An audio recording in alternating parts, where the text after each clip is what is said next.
I'd like to welcome everybody. I'm Merrill Hodge. Welcome as we celebrate the 40th anniversary of Super Bowl XIV. The players, coaches, and administrators that were a part of that. We are going to have a special night. We're going to get to that in a second, but there was a few announcements that I need to make that we'd like to do just before we get to the start of the show. We'd like to thank our presenting sponsors, US Steel, UPMC, and UPMC Health Plan. Tonight's beneficiary is the UPMC Sports Medicine Concussion Program, Mickey Collins and his group. So they've done amazing work, and they continue to do amazing work. A few announcements as far as auction items. The online auction features unique Steeler memorabilia and is open until 9 p.m. tonight. Steeler representatives will be walking around with tickets for the raffle that we're going to give around. We'll do later tonight once the program has concluded. And at the end of the evening, now this is a very important one. Everybody needs to listen to that because you're going to have to stick around here afterwards. We'll be giving away a trip to the Steelers-Cardinals game in Arizona. So the weather should motivate you right there to stick around to try to win this one. Courtesy of Professional Travel and a signed copy of the new book, A Different Way to Win, Dan Rooney's story from Super Bowl to the Rooney Rule. And every player here, along with Jim Rooney, the author, has signed that book. So it's not going to be just your normal book. Every player has signed it here, so that is going to be a special treat. And also we ask that tonight you allow the alumni to enjoy their time with their family and their teammates and not ask for pictures and autographs. If you could just let them enjoy the night, we would really appreciate that, and so would they. Lastly, tomorrow, the Pittsburgh Steelers will take on the Los Angeles Rams, the team they defeated in Super Bowl XIV 40 years ago. Tonight, we welcome a group of Steelers season ticket holders and their guests, complimentary of Ticketmaster. They are sitting at table 18. Thank you for being here and welcome. And thank you, Ticketmaster.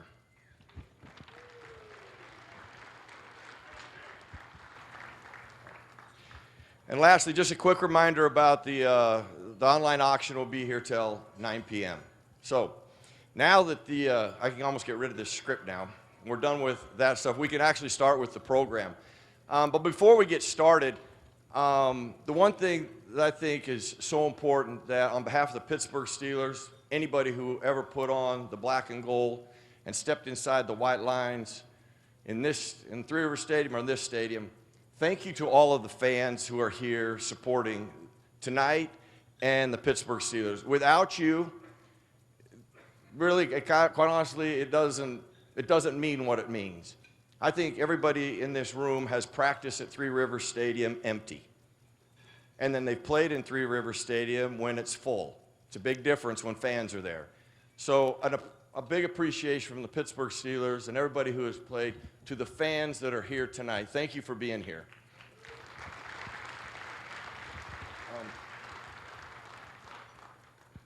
And one of the reasons I actually started out with the fan perspective because 40 years ago, I was 14 years old, and I was a fan.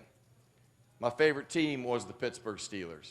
So I was the kid on the couch cheering for the Pittsburgh Steelers to win their 4th Super Bowl in 6 years. So I got identified with the fan. Here's what is a little unique experience that I have had, is that a lot of these men have impacted me.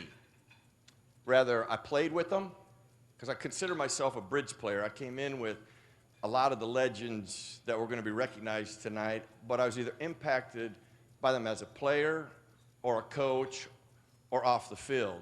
Guys like Gary Dunn, Donnie Shell, John Stallworth, Mike Webster, Dwayne Woodruff, Calvin Sweeney, guys that I got to play with.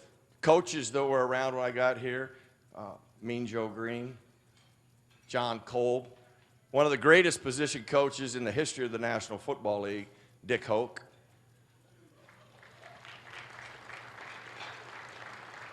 And then the greatest man that I've ever been around or associated with, and I'm grateful that I got to be coached by him, is Chuck Noll.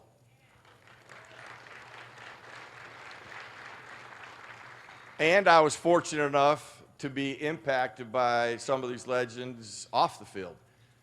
Guys like Lynn Swan, who helped me in broadcasting and did special things to help me grow and learn about the community. Mel Blount, who has been instrumental in all the things that he has done in this community and off the field.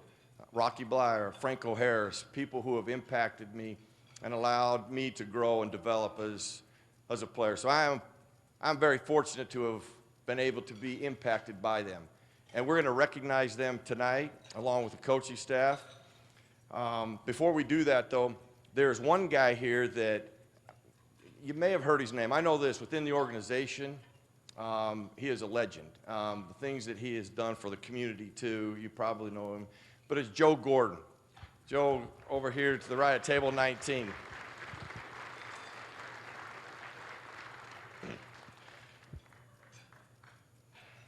Now, we'd like to introduce all of the players here that are here with us tonight. And here's what I'd like to do is I introduce them. If they would please stand up so they could be recognized one at a time, we would really appreciate it so that you can get your rightful due. So to my right at table 22, will you please welcome, this is the factor back group over here, running backs Anthony Anderson.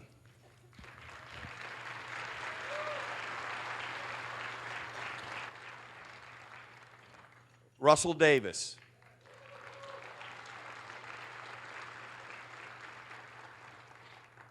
And the coach that's coached us all, Coach Dick Hoke.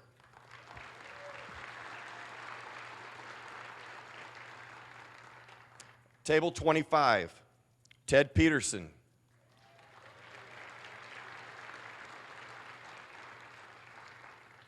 The Iron Man, John Kolb.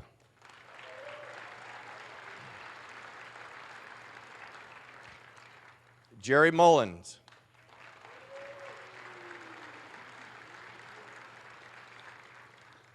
Ray Penny.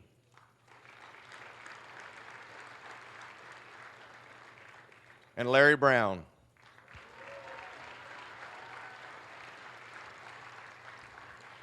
A new Hall of Honor inductee, by the way. Absolutely. Table 28, wide receiver John Stallworth.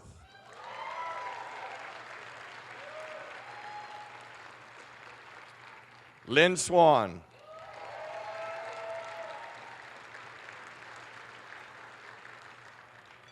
Calvin Sweeney.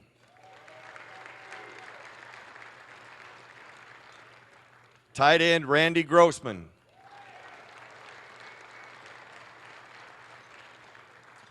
And quarterback Cliff Stout.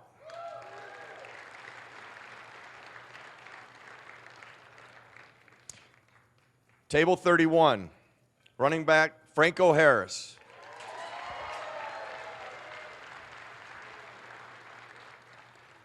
Rocky Blyer.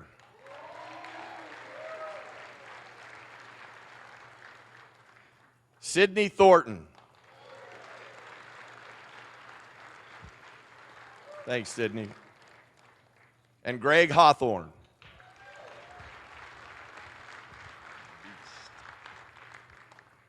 Table 34, Joe Green.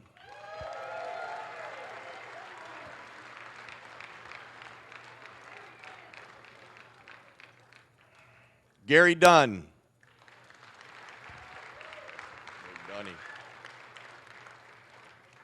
John Banaszak.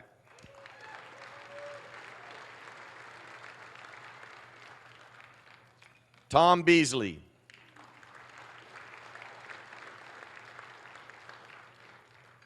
And Fred Anderson.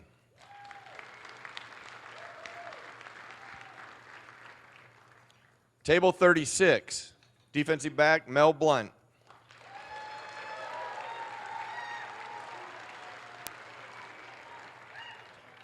Dwayne Woodruff.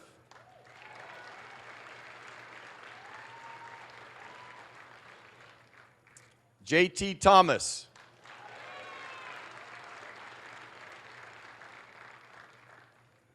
And Larry Anderson.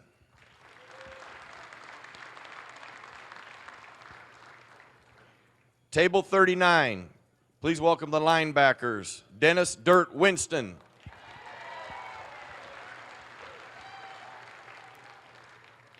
Tom Graves.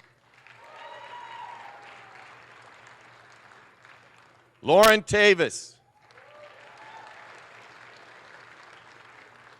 Zach Valentine.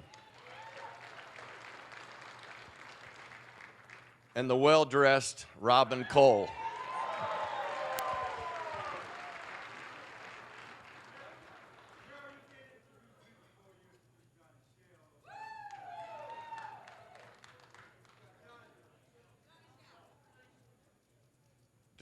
Did I not introduce?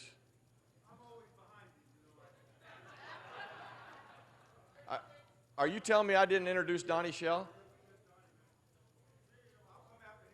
Let me just tell you this. My sincere apologies to the greatest hitting safety, one of the best to ever play the game, Donnie Shell.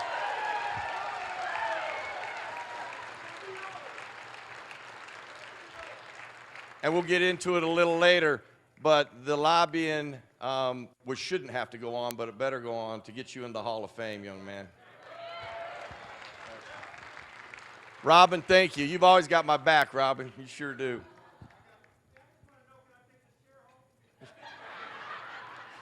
You can do whatever you want, buddy.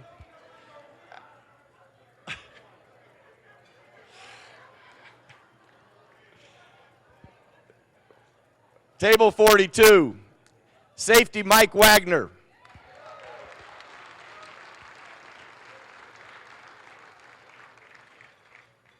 Punter Craig Colquitt.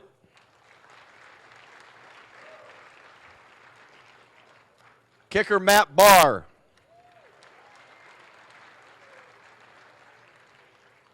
And defensive coordinator Woody Woodenhofer. Thanks, Woody. Now, how about a great hand for all the legends that we just introduced? Absolutely.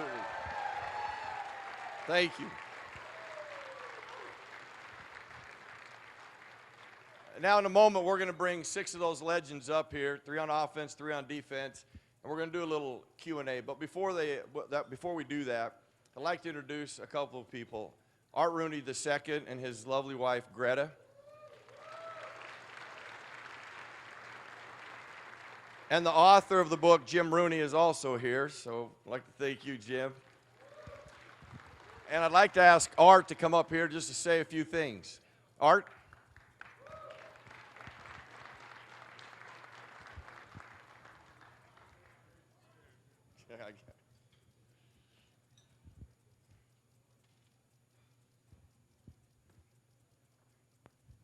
Thank you, Merrill.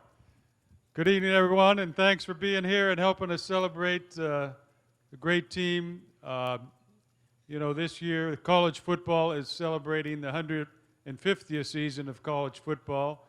The NFL is celebrating the 100th season of NFL football.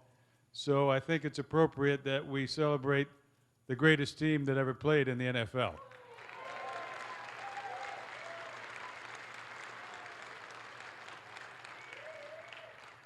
And we're very honored to have a couple of special people here with us that were not on the field, but played a big part of it. Marianne Noll, Mrs. Chuck Noll, is with us tonight, as well as her son, Chris. Thank you for being here, Marianne. And my uncle, Art Rooney Jr., is here tonight, who helped find some of these guys and draft them. So thanks, Art, for being here. I wish I could tell a story about each one of these guys, because we had a lot of fun back in 1979, but you'll hear a few stories from them coming up in a few minutes. But as Merrill said, what makes it all work, what makes it all so special is our fans. Really back in the 1970s, when this was all going on, what is now referred to as Steelers Nation was born. And today it's grown and grown, and now we have fans all over the country and all over the world, which is fantastic, and it really started with the championships that these guys won in the 70s. So we're awfully proud to have you guys back here this weekend. Proud to have all of the special people with you, your families, and hopefully you all have a special weekend with us. So thanks to all of our fans for being here tonight. As Mayor also said, the proceeds tonight go to benefit the UPMC Concussion Clinic, and Mickey Collins and his team are here joining in the celebration tonight. Thank you all for everything you're doing to help sports remain safer and for everybody that plays. So again, thanks to everyone for being here, and have a great night. Thanks, Art. Before I ask the 6 legends that we're going to have come up here for a little Q&A, we actually have a video that we want to play prior to that. So if I could direct yourself to the monitors.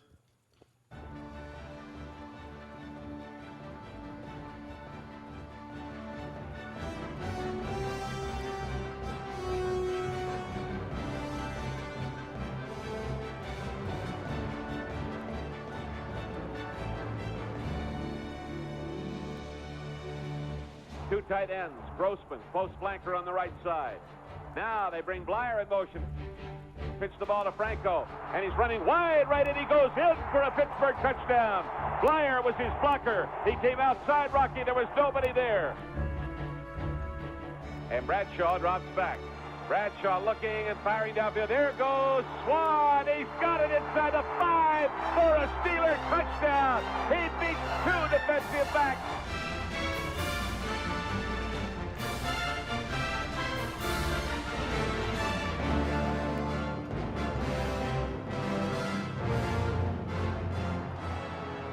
Bradshaw dropping back. Now Bradshaw pumping, firing downfield. There goes Stallworth. He pulls it in at the 30, the 20, the 10, the 5, and it's a touchdown for Pittsburgh on the bomb to Stallworth. And Stallworth beat Rod Perry. Oh, did he beat him? Ferragamo with a play-action fake is back, and he lets it fly down the middle, and it's intercepted at the 15. And that's Slammer with the football. And is running, and he's up to the 29-yard line. The clock turning past 4 minutes and 15 seconds to go. And Bradshaw lets it fly down the middle, and there goes Stallworth again. And he has it. Does he hold it? He does. Stallworth beats the coverage again and takes it at the 23-yard line. And off to Harris. Harris slashes off the left side for a touchdown. And the Steelers lead in the ball game 31-19. Super Bowl XIV is history. The Pittsburgh Steelers are the champions of the National Football League for the 4th time, for the 2nd straight year. I know for you, the big thrill was being able to deliver to the City of Champions, your beloved Pittsburgh, this trophy.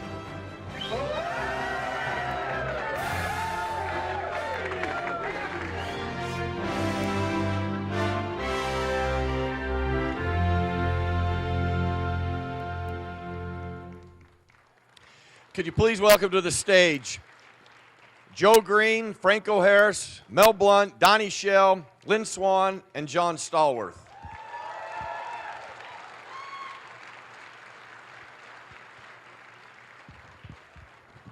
If we have defensive guys to my left and offensive guys to my right.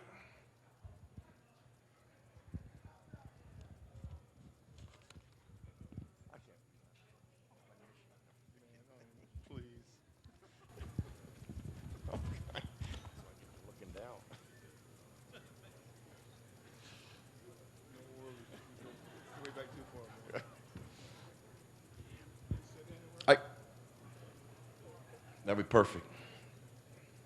I asked Donnie to sit next to me because after forgetting him at that table over there, that'll be the last time I MC the place. So.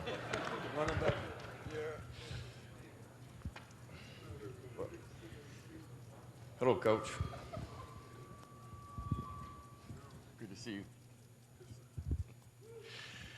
All right, now listen, I know I'm in an envious position because, like I told you, I was a kid on a couch at age 14, so I'm no different than really a fan's perspective. There's a lot of things I would like to know. And after having experienced playing for Chuck Noll, I actually want to start with Chuck Noll. You guys are on your 4th Super Bowl in 6 years. What in this Super Bowl, and all of you can weigh in on Actually, John, you can start because you had such a big game. What was different about this Super Bowl, or things that Chuck may have done different in this one, if any, than he did in the previous three? I don't know there was anything different.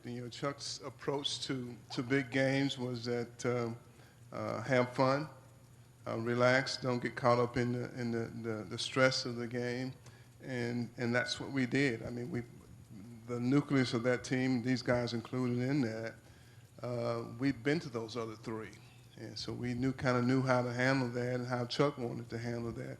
So I don't think there was anything different. Certainly it was a different team. There were different issues associated with that team. They had three of our former coaches, and we thought they knew more about us than the average team knew about us. But our approach with Chuck Noll was the same as it's always been. Was there anything in that Super Bowl that stood out for you, Donnie, that was different, that you could possibly share with everybody, that maybe wasn't on the headlines but was different in that Super Bowl than it was in the previous that you had played? Well, we lost two All-Pros, Steelers on that team.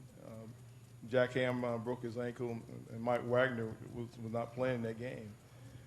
J.T. Thomas went to weak safety, and Dirk Winston played outside linebacker, and we still beat them.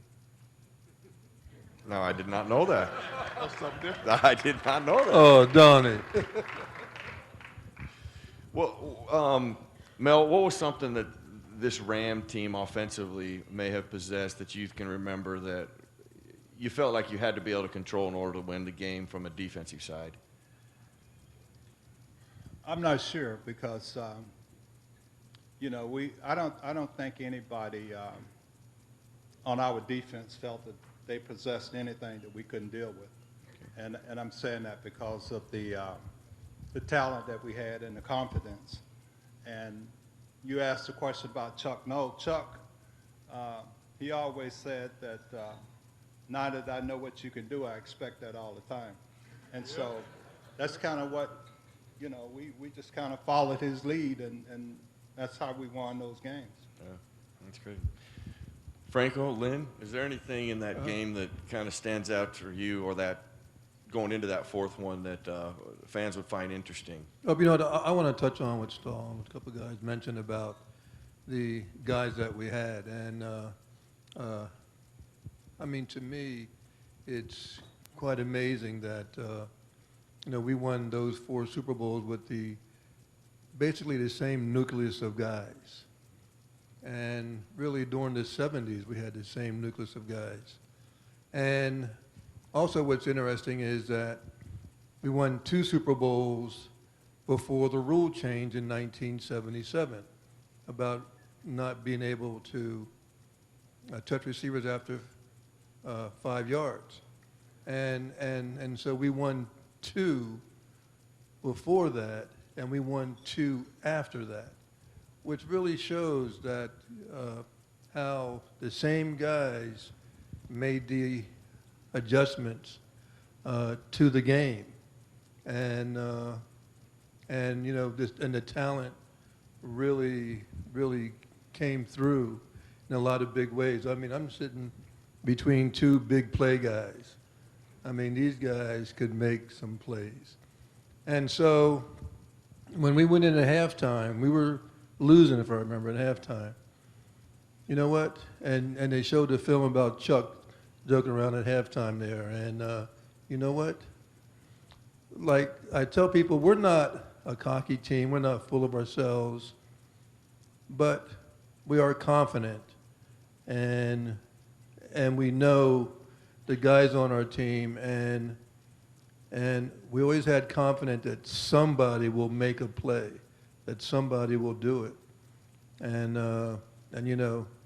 these guys here, 2 guys here, had made some incredible plays out there. That was awesome. Hey. Lynn, was there anything in the Super Bowl that you experienced that fans may not know, or that you thought was significant in that game that fans might find interesting? There are lots of things that the fans don't know that they would find interesting. If you could just pick one then. but they won't ever know them. Okay. Look, ditto for everything that was said about that game. We were a confident football team. This was our 4th Super Bowl, so this wasn't new territory. We went from Super Bowl IX and staying in the hotel that was demolished after we checked out. Not because of us, no. I wasn't insinuating that. That was demolished after we left, and a Super Bowl party that was like the whole team and staff and everybody was packed into a room that was so small you couldn't get out of your chair, to Super Bowl XIV and Newport Beach and Hollywood people being there and all those kinds of things. So we were comfortable in the environment. And it's what you refer to when you talk about experience, having the experience of playing in the big ball game, all the things that Chuck had taught us in the previous Super Bowls that led up to that, that we didn't let get in the way. And I will tell one story. It's not about Super Bowl XIV, but it kind of helps tell how we kind of grew from Super Bowl IX into Super Bowl XIV. So we're down in New Orleans, and for all of you who don't remember, minimum wage, and we had a lot of rookies who were on minimum wage, was $12,500, okay? And the Super Bowl check was $25,000. But we had guys coming down there from different companies, from Adidas and Nike and Puma and Sweats and everything else. They said, look, if you wear my shoes, we're going to give you a sweatsuit. Or we'll give you a washing machine or a stereo. And guys on the team were going around like, well, I'm going to wear these shoes in the first quarter, change to these shoes in the second quarter, and the second half, I'm wearing another pair of shoes. Chuck never said, don't wear 3 or 4 different pair of shoes. All he said was, think about it.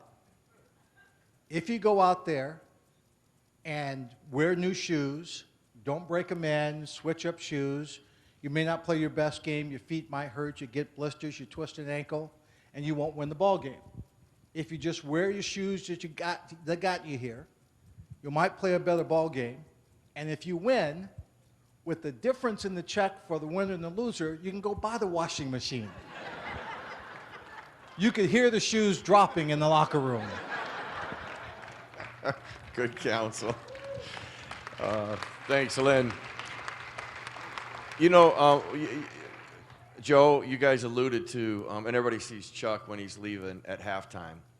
What did Chuck say at halftime after that, in that game? Well, Merrill, I didn't hear Chuck. The guy that did all the talking that I recall, and was so significant because he never did talk, was the quarterback. The quarterback gave us a pep talk. And I was so surprised. We were down, I guess it's 7 points or something like that. And and Los Angeles was moving the football. And the stands across from us, I don't know if it was Rams or Steelers, but I assumed it was Steelers. Here we go, Steelers, here we go. Here we go, Steelers, here we go. Black and gold. And that's when that quarterback for the Rams threw the ball down the middle of our cover 2 man, and Lambert picked off the pass, and we're going that way. 2 plays later, Johnny Stahl catches that great pass.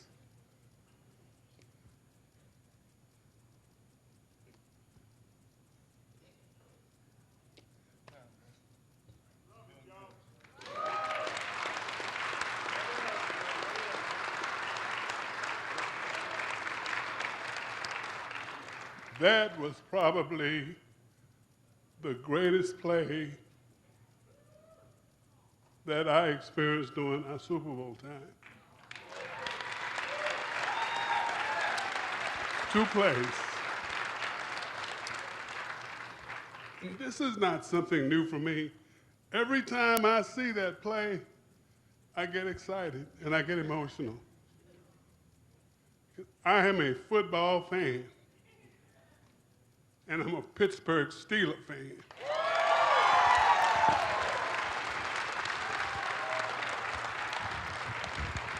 But you can probably see now why he's the heartbeat. He's the heartbeat of so many teams. Something popped into my. I'd like to ask all three of you to weigh in on this. What kind of teammate was Terry Bradshaw? I mean, being a teammate, and what people see is not necessarily the teammate that he is. You guys are in the huddle with him. You know what kind of teammate he was. I don't think I've ever heard anybody talk about the teammate that he was. Well, first of all, let me tell Joe that I get excited when I see that play, too.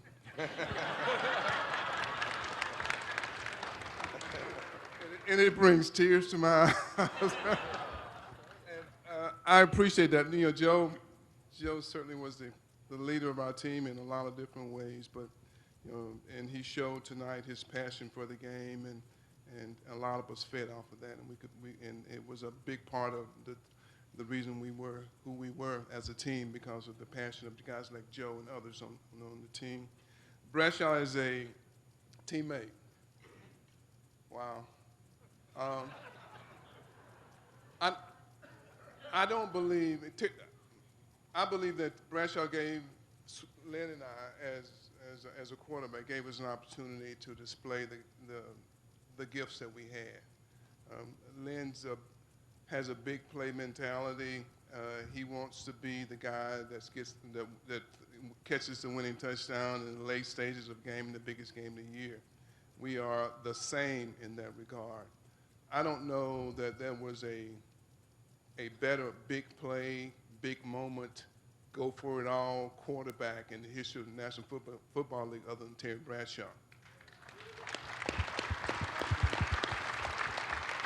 And I'm speaking for myself personally. When Terry was on and he was right, I didn't think there was anybody going to stop us. And I felt that way, and I feel that way today. Was he a methodical, read the coverage, throw it to the right guy at the right time with timing? That was not Terry Bradshaw.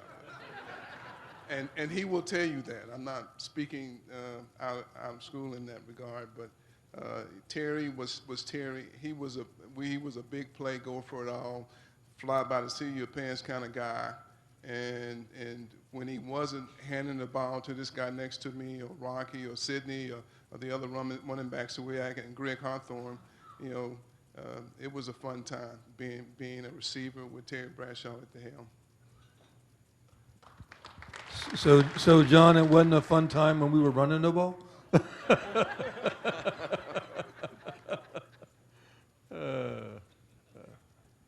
Well, it's interesting. Well, like I'm sure you guys heard of this play called the Immaculate Reception, right? I know, I'm sitting between two of the greatest receivers of all time, but who has the pass? That, okay. But I think of that play, and I think about Terry. I said, wow, with a lot of other quarterbacks, that play would have never happened because of his strength and his athletic ability to get away from the guys, to break away, and to throw that ball down the field like that with that velocity. And, so one thing that we knew that Terry is, probably one of arm strength, one of the best, like the best at oh, you want the mic already, Lynn?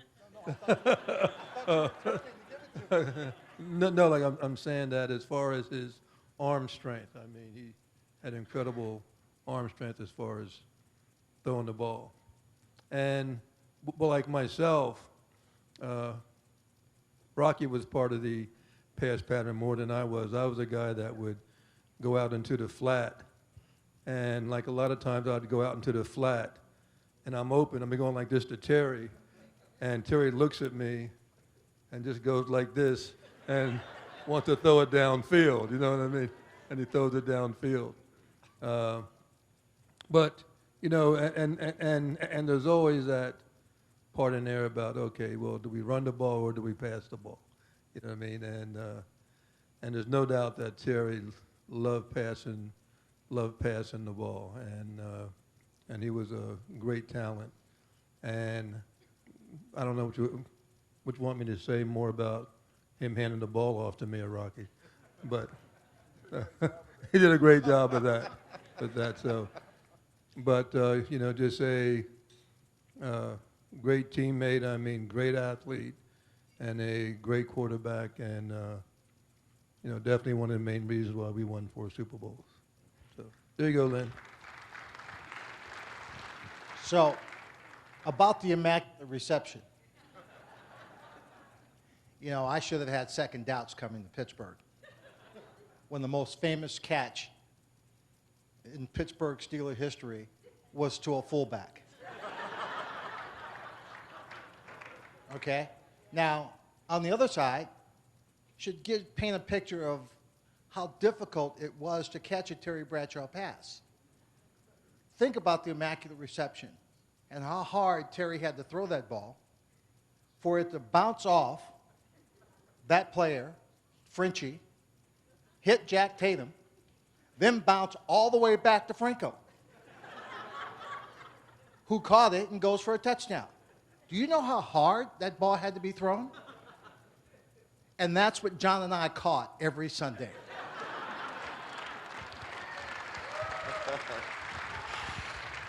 We're going to wrap it up with this. I actually strategically missed Donnie Shell for a reason. And the reason I did, I'm sitting up here with what should be 6 Hall of Famers. We definitely have 5 Hall of Famers that are already in the Hall of Fame. This year, I believe they're having a special induction where I think 20 are going in, or 25. It's a special year that's coming.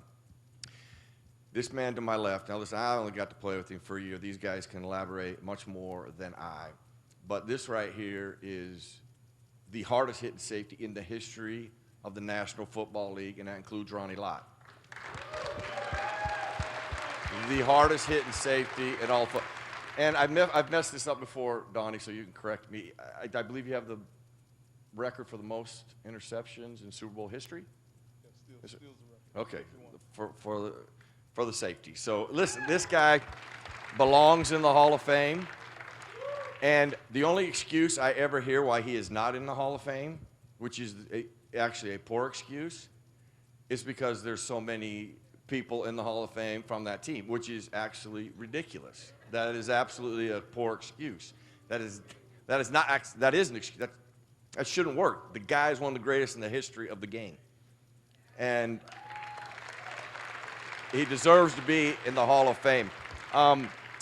I know we want to get you guys out tonight, but you guys are in the Hall of Fame. I've always felt that there should be people who are in the Hall of Fame voting for the Hall of Fame because you guys know the best about, you know, the standard. And this guy is not only the standard, but he exceeds the standard in every category you could possibly talk about. So I know this, Donnie, we're going to keep pushing you to be in the Hall of Fame and to hit the right buttons and the right people so they know how great you are, my friend. All right, brother.